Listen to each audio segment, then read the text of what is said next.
Hello बच्चे, good morning to all of you.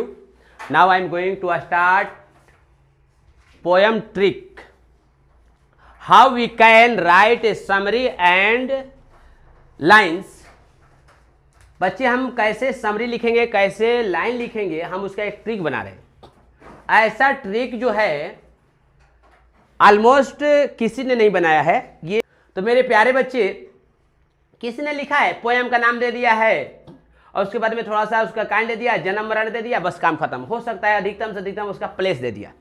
लेकिन बच्चे 8 लाइन्स हम इसके माध्यम से लिख सकते हैं कि देख सकते हैं आपकी 1 2 3 4 5 6 7 और लास्ट में बच्चे ये है जिसको बोलेंगे 8 लाइन। तो हम किसी पर भी लिखना है और किसी पे अगर 2 लाइन केवल उसका मूल थीम याद कर लेंगे, उसका थीम याद कर लेंगे, यानी उस पार्ट का मेन सार याद कर लेंगे और उसके बाद हम लिख देंगे 8 नंबर के बाद हमारा पूरा का पूरा 5 नंबर मिल जाएगा। तो बच्चे हम कैसे लिखेंगे समरी, तो आपको एक आइडिया दे देता हूं जो सभी स्थिति में आपका ये लागू होगा। तो मेरे प्यारे बच्चे, मान लीजिए कि हमारा पार्ट है sweetest love I do not गो, पहला पार्ट है और ये किस प्रकार का है, तो ये लव है, यानी कि और इससे आगे भी हम बोल सकते हैं एंड ब्यूटीफुल,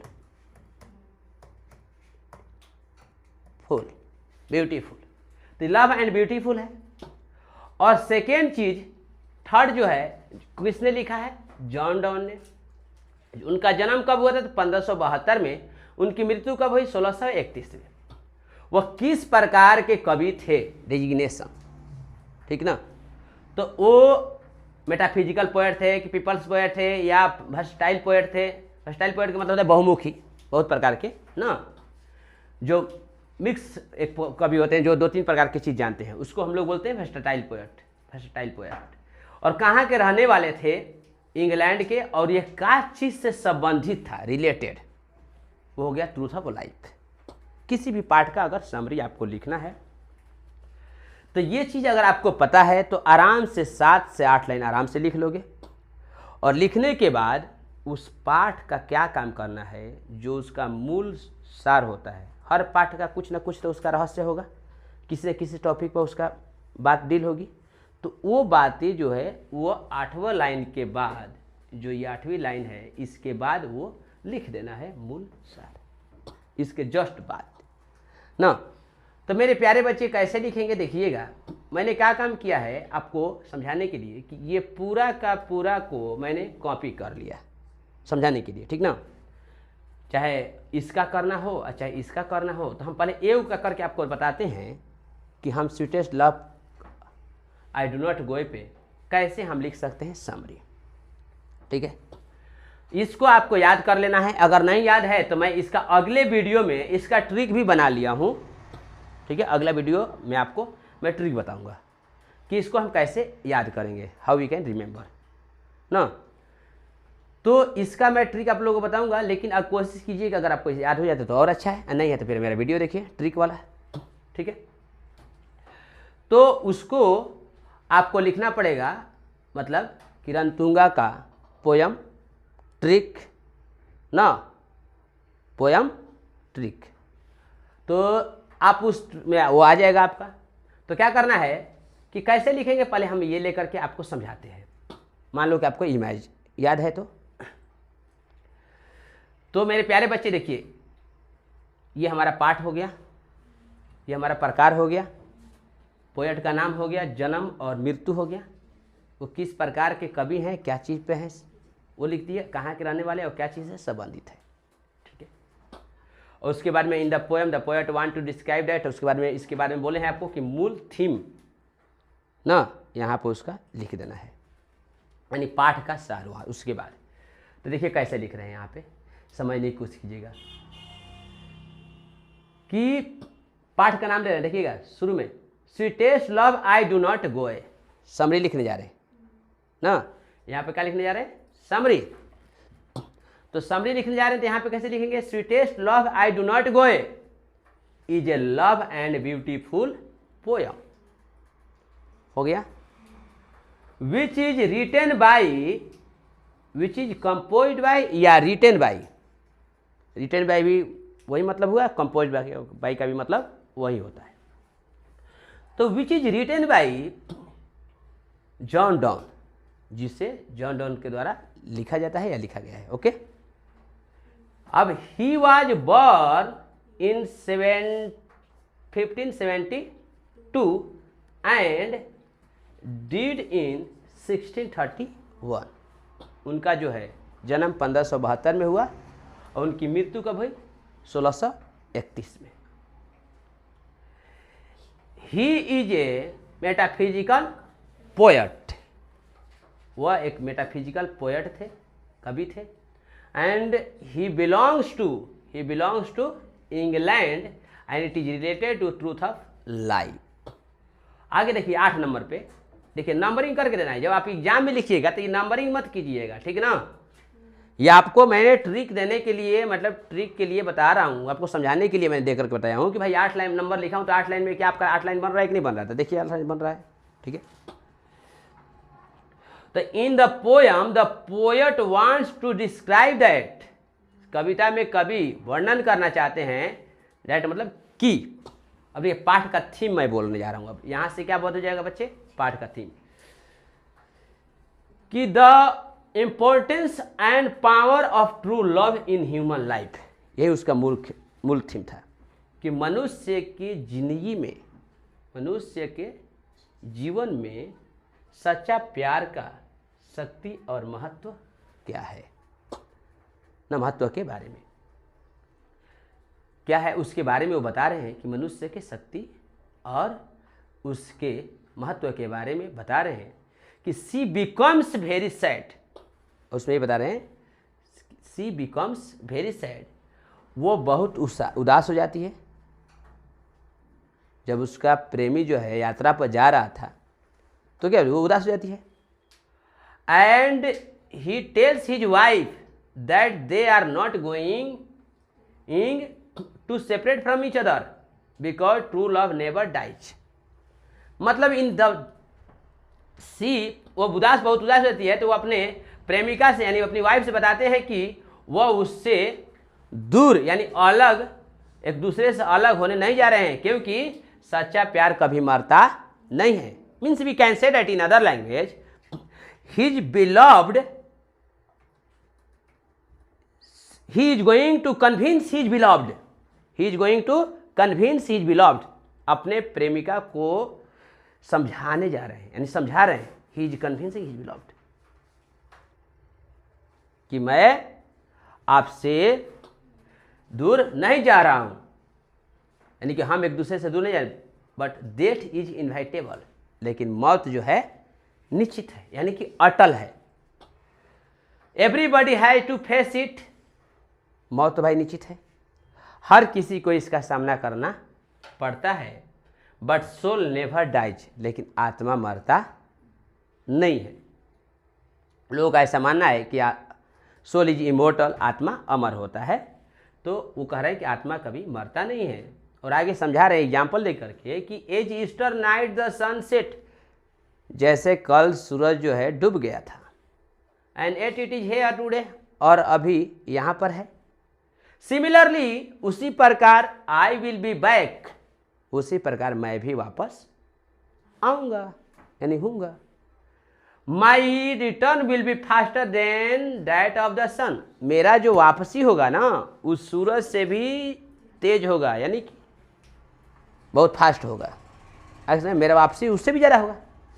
भाई उसकी तो कोई प्रेमिका नहीं थी, कोई उसका इच्छा नहीं था, ओके, फिर भी वो इतना जल्दी आ जाता है, और मेरी तो खास वजह तुम हो, तो मैं उससे ज़्यादा जल्दी ना वापस आऊँगा। ओके, ये अपने प्रेमिका को बता रहे हैं। So she should not shed tears over his departure, वो समझाना चाहते हैं इसलिए आपको मेरे डिपार्चर पर, या दूसरी भाषा में कहे या मेरी स्वर्गवास पर, आपको बहाने की, आंसू बहाने की ज़रूरत नहीं है। आपको आंसू बहाने की ज़रूरत नहीं है, आपको आंसू नहीं बहाना चाहिए। The poet further says that, आगे कवि कहते हैं कि इवन इफ ही डाइज, भले ही वह मर जाएंगे, his soul will remain present in her, मगर उसका आत्मा जो है उसमें मौजूद रहेगा। भले मैं मरा जाऊं लेकिन मेरा आत्मा जो है तुम्हारे अंदर मौजूद रहेगा। वो करेंगे भले वो मर जाएंगे लेकिन आत्मा उसके अंदर मौजूद रहेगा। So there is no question of separation, इसलिए अलग गाव यानी अलग होने का तो कोई प्रश्न ही नहीं उठता है कि हम एक दूसरे के से दूर हो रहे हैं यानी अलग हो रहे हैं। Because there is no distance and separation between true love, क्योंकि सच्चा प्यार के बीच कोई दूरी या कोई अलगाव नहीं होता है। इसमें जो है कवि अपने प्रेमिका को कन्विंस कर रहे हैं, समझा रहे हैं। ओके, ये हमारा लिखने का सबसे बेहतर तरीका है। अब कहना है कि बस क्या सर जी इतना लिखा जाएगा? 8 लाइन तो ये हो गया। इतने सारे में से अगर 3-4 लाइन भी लिख दोगे, 2 लाइन 3 लाइन भी और निकाल कर इसमें से लिख दोगे तो हमारा 10 लाइन ऑलरेडी हो जाएगा। 5 नंबर का है, हो गया काम खत्म। ओके, तो 8 लाइन तो हम अपने आप लिख सकते हैं ना, इसमें तो कोई डाउट नहीं है। There is no doubt to write 8 lines if we remember the trick of Ranatunga sir. Okay, अगर ये मेरा ट्रिक याद कर लो तो आपको 8 लाइन लिखने में कोई दिक्कत नहीं होगा। तो मेरे प्यारे बच्चे, ये समरी का बात हुआ। As far as lines is concerned, line is concerned, जहां तक लाइन का सवाल है। तो मेरे प्यारे बच्चे, ये हमको याद रखना है। तो लाइन मान लीजिए कि ऐसे दे देगा लाइन्स, वो कह देगा prose explain any one of the following. कर निम्नलिखित में से किन्हीं एक पर आप उसका एक्सप्लेन करें, व्याख्या करें, वो 4 नंबर के आएगा। ये तो 5 नंबर के आएगा, ये 4 नंबर के आएगा। ऐसे आपको लाइन काट के दे देगा। इसलिए आपको कहते हैं कि हर लाइन को हर पाठ का लाइन जो है बारीकी से 1 by 1 पढ़ना है, ताकि आपको ये तो पता चल जाए कि ये पाठ ये जो लाइन है किस पाठ से है। जब इस लाइन पकड़ा जाएगा इस पाठ से, तभी तो राइटर का नाम पकड़ाएगा। जब राइटर पकड़ाएगा तभी तो उसका डेट ऑफ बर्थ पकड़ाएगा, तब उसका पेशा पकड़ाएगा, तब उसका प्लेस पकड़ाएगा, काइंड पकड़ाएगा, डेजिग्नेशन पकड़ाएगा। ओके, और किस चीज़ से संबंधित है वो भी पकड़ाएगा। तो बच्चे, पहले हमको लाइन बाय लाइन हमको लाइन्स को पकड़ना होगा कि किस पार्ट से है। तो अगर ये एक लाइन में खत्म हो जाता है फुल स्टॉप, तो हम 20 लाइन लिखेंगे।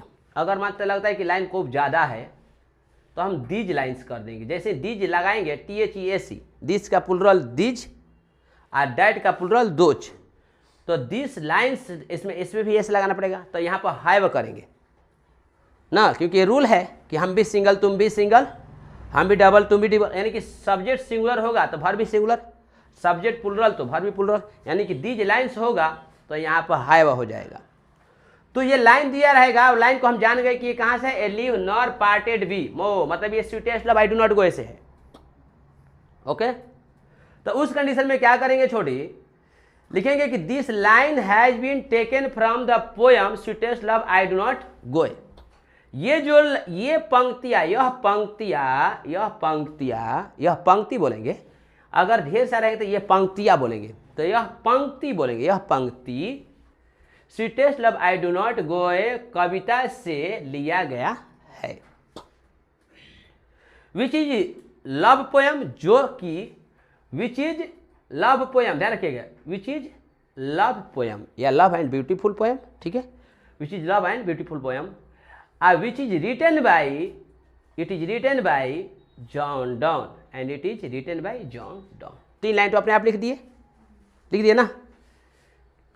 This line have been taken from the poem Sweetest Love I Do Not Go, which is a love poem, जो एक लव कविता है, and it is written by John Donne, जो John Donne के द्वारा लिखा गया है। and this line, यहाँ पर this line लिखे हो तो यह भी लिखना this line।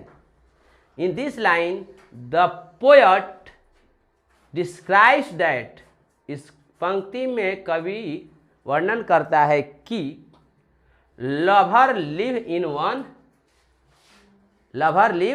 वन, यानी प्रेमी एक दूसरे में रहते हैं। Another soul because their soul are united, a their souls are one, they can never be parted. Here he consoled himself and his beloved so that true loves can be separated only physically not spiritually। मतलब बच्चे क्या कहना चाहते हैं कि प्रेमी जो है एक दूसरे में मौजूद रहते हैं, ओके। और आगे कहते हैं कि अनदर सोल बिकॉज एक दूसरे के आत्मा में रहते हैं, ध्यान रखिएगा, वन अनदर सोल्स, प्रेमी जो होता है एक दूसरे के आत्मा में रहते हैं, क्योंकि देयर सोल आर यूनाइटेड, क्योंकि दो, मतलब कि समझते हो, दो तलवार एक मयान, ठीक है। तो दो शरीर होता है लेकिन वो लोग आत्मा एक ही हो जाता है, यूनाइटेड हो जाता है, बात समझ गए ना। तो उनका जो है वह कहना चाहते हैं, कभी कहना चाहते हैं कि as their soul are one they can never be parted, और उनका आत्मा जब एक हो जाता है तो वो कभी अलग नहीं हो जाते हैं। Here he consoled himself and his beloved, अपने वाइफ, अपने प्रेमिका को, अपने आप को इस भावना देते हैं कि ताकि true love can be part separated only physically, सच्चा प्यार जो है में अलगाव हो सकता है सिर्फ फिजिकली, नॉट स्पिरिचुअली, आध्यात्म रूप से नहीं।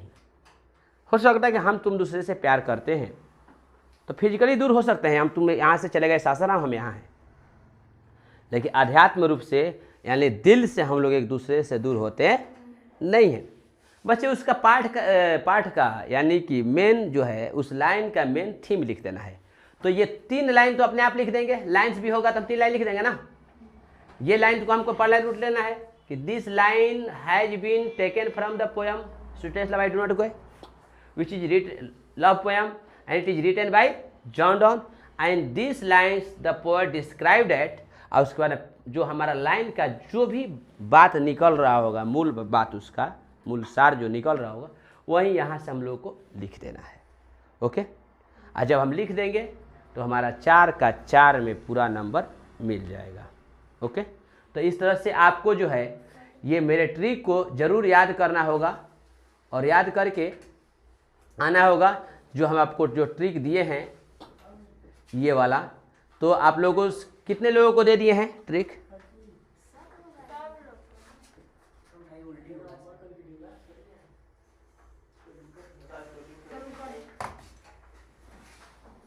That's all.